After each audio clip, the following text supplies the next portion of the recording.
Barça contre le Deportivo Alavés, petite écurie en Liga, équipe qui était assez régulière en Liga dans les années passées, et aujourd'hui qui n'est plus une équipe, on va dire, qui peut être considérée comme une équipe difficile. Mais qui nous a quand même donné chaud aux fesses, pour pas dire autre chose, parce que quatrième seconde de jeu, je dis bien quatrième seconde de jeu, sur un corner mal négocié par Casado et aussi par McBernal, parce que bon, sur la déviation de Casado, la balle revient dans l'axe. McBernal, pas assez réactif, et Casado qui reste à terre, qui enlève l'attaquant dans la position de hors-jeu. 1-0 pour le Deportivo Alavés. Là, on commence à grincer les dents. Donc voilà, le Barça commence à jouer, le Barça pousse. Dani Olmo, qui pour moi est le mec qui a pris des points dans ce match-là. Parce que tous les autres, Lamine Yamal, je suis désolé, je sais de quoi il est capable, je ne vais pas le juger sur ce match-là. Je ne dis pas que je ne sais pas de quoi il est capable, Dani Olmo. Hein. Il n'est pas là mon point. Dani Olmo, on sait tous de quoi il est capable. Mais c'est un mec qui est dans le mal en ce moment. De par ses blessures, de par le fait qu'il a plus trop beaucoup de temps de jeu, parce qu'il a quand même une grande concurrence au poste de numéro 10 au Barça, qui est Firmin. D'ailleurs, Dani Olmo joue tout le match aujourd'hui parce que Firmin est blessé, il faut se le dire. On voit un Dani Olmo qui est dedans, qui joue. 7e minute de jeu, centre de Rafinha, la balle est ratée par Lewandowski et par Dani Olmo, qui retrouve Lamine Yamal au second poteau, petite frappe relevée, but 1-1. Jusque-là, ça va, je ne m'excite pas, c'est normal, c'est plutôt dans la logique. Le Barça pousse, Dani Olmo est dans le jeu, Dani Olmo joue bien. Lamine Yamal fait du Lamine Yamal, on le sent en jambes. Deuxième centre de Rafinha, passe en retrait cette fois pour Dani Olmo, frappe imparable, but. Et là, je me dis deux choses. Je me dis, est-ce que je ne suis pas en train de retrouver le Dani Olmo du début de la saison dernière, quand il ne se blesse pas? Et aussi positivement, parce qu'un joueur qui a besoin de confiance, quand tu as un attaquant, la meilleure façon de te mettre en confiance, c'est un but. Dani Olmo, c'est un milieu offensif. Donc voilà, 2-1.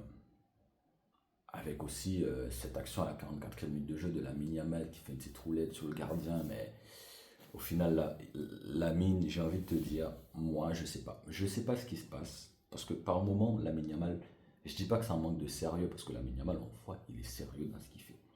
Mais c'est comme une sorte de désinvolture quand il arrive face au but, cette tendance à je sais pas, à shooter n'importe comment, à tenter un truc qui n'a rien de logique. On entre au vestiaire, de 1. Jusque-là, ça va. De 1 à la maison contre Alavés, on sort d'une défaite assez honteuse contre Chelsea à Stamford Bridge, 3-0. Début de deuxième mi-temps, premier choix d'Hansi Flick, très tôt dans le match d'ailleurs. C'est rare qu'il fait ce choix-là très tôt, qu'il fait des choix tactiques très tôt dans le match, parce que c'est un choix vraiment tactique, de sortir McBernal qui, oui, avait un carton jaune à ce moment-là. McBernal, je vous rappelle, aujourd'hui c'était sa première titularisation en Liga depuis août 2024, depuis sa blessure, les gars. C'est quand même pas rien. Carton jaune, donc oui, c'est tout à fait logique qu'il sort à la mi-temps. Mais le choix de faire rentrer Marcus Rashford à la place de Bernal, de faire descendre, de faire Olmo baisser d'un cran, de faire passer Rafinha en 10, et en 10, mais bon, 10 bis, hein, parce qu'il était plus proche de Lamine Yamal dans le match en seconde période, et Rashford à gauche. Lewandowski en 9, bon Lewandowski j'en ai pas parlé jusqu'ici, parce que bon, la question c'est, est-ce qu'il était là? Il était là ou pas? Je sais pas. Donc le Barça joue, le Barça domine, il y a pas mal de frappes, très peu de frappes cadrées, mais le Barça domine. Deportivo Alavés, qui a l'impression, cette équipe commence à se dire, bon ça y est, il n'y a rien à faire les gars, on joue juste pour ne pas prendre le troisième. Jusque là, c'est du classique, Barça, on garde la balle, on fait tourner, on fait rentrer Jules Koundé, qui aujourd'hui, j'ai senti peut-être un petit peu plus en jambes, mais encore une fois, c'est pas des joueurs que je vais juger contre Alavés, parce que c'est différent du cas de Dani Olmo. Dani Olmo, pour moi, c'est le mec qui a pris des points, parce que au-delà des blessures, au-delà de... T'as l'impression qu'il joue avec la peur au ventre, au-delà du manque de confiance, parce que encore une fois, il est titulaire aujourd'hui, parce que Firmin, il est blessé. un mec si j'ai envie de dire, Jules Koundé, c'est pas là qu'il doit me prouver qu'il sait faire des choses. C'est bien qu'il le fasse ici. Voilà.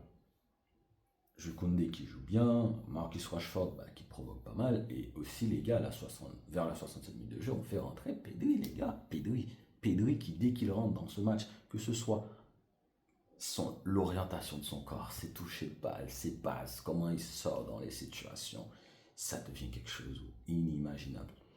Et là, on retrouve un beau Barça. Sauf que, vers la 80e minute de jeu, tu as une équipe de Alaves qui commence à se dire, en fait, les gars, tiens, ça fait longtemps, on n'a pas pris le troisième, et si on essayait? Et là, on commence à retrouver les lacunes de cette équipe. Les lacunes défensives dont on parle depuis des lustres, sur lesquelles je ne vais pas insister parce que c'est toujours pareil, parce que derrière, j'ai envie de dire, les 4 mecs derrière, ils sont nuls, mais en même temps, est-ce que tu juges des mecs sur des choses comme ça? Parce que les mecs, ils défendent pas. C'est même pas une histoire de ils défendent pas bien, ou même ils savent pas défendre, c'est qu'ils défendent pas. Dès qu'il y a 2 passes bien ajustées, c'est compliqué. C'est compliqué. Parce que c'est pas normal que quand le Barça attaque, quand le Barça perd la balle, tu as Koubarsi et Gérard Martin qui sont sur la ligne du milieu de terrain, sur le rond central, les gars. Qui sont sur la ligne qui sépare les deux camps, les gars. C'est pas normal. Il n'y a aucune logique. Tu mènes 2-1, il n'y a aucune logique à ce que tes mecs soient ici. Alaves commence à pousser, on commence à avoir des difficultés. Dani Olmo fait son match. Lamine Yamal, il y a des actions où tu dis s'il les négocie bien, ça donne quelque chose. Heureusement, j'ai envie de dire à ce moment-là, heureusement qu'on a eu Pedri parce qu'il nous fait respirer de temps en temps. Et bien sûr, en les temps additionnels, cette belle sortie de balle de Dani Olmo qui trouve Lamine Yamal et Lamine Yamal qui retrouve Olmo, parce que moi ce que j'ai aimé dans cette action au-delà du but de Dani Olmo, c'est en fait on a senti un Dani Olmo en jambes, on a senti un Dani Olmo qui n'a plus peur de ses pieds, qui ne sent pas que ses jambes sont lourdes. Victoire 3-1 les gars. Je vous rappelle, on a un match très important mardi 21h contre l'Atlético de Madrid à la maison. C'est un match avancé de la 19e journée de Liga. Je pense que c'est lié à cette fameuse Super Coupe d'Espagne qui se jouera en janvier. Donc voilà, quand les autres équipes vont jouer la Liga, le Barça, l'Atlético, le Real et Bilbao, c'est pour ça que le Real joue contre Bilbao mercredi, vont jouer la Super Coupe d'Espagne. Parce que cette journée-là, ces équipes-là l'auront joué auparavant. Qu'est-ce qui est en jeu? On est actuellement à 2 points devant le Real Madrid, qui a un match en retard qui sera joué demain contre Gérone. Moindre faux pas du Real demain, on est premier. Il n'y a pas de discussion. Est-ce qu'on peut espérer quelque chose contre Gérone? Non. Par contre, mardi, on gagne contre l'Atlético. On peut espérer que Bilbao fasse un bon match et que derrière, on est premier de la Ligue. Parce que les gars, je vous dis quelque chose. Il y a beaucoup de choses, j'ai vu beaucoup de choses de positif aujourd'hui et également beaucoup de choses de négatif. Je pense typiquement à Dani Olmo. Je pense à Baldé qui par moment est monté en puissance dans ce match-là, même si Baldé, je le redis encore, je veux voir ça quasiment tout le temps parce que tu es capable de le faire, Baldé. Il ne faut pas avoir peur, il faut avoir confiance en tes jambes. Et les gars, il y a beaucoup de choses négatives que j'ai vues contre Chelsea. Chelsea, je ne sais pas si j'ai vu du positif, il n'y a rien de positif à en tirer contre Chelsea. Mais je me dis en même temps, on est en novembre. On est à 2 doigts d'être premier de la Liga.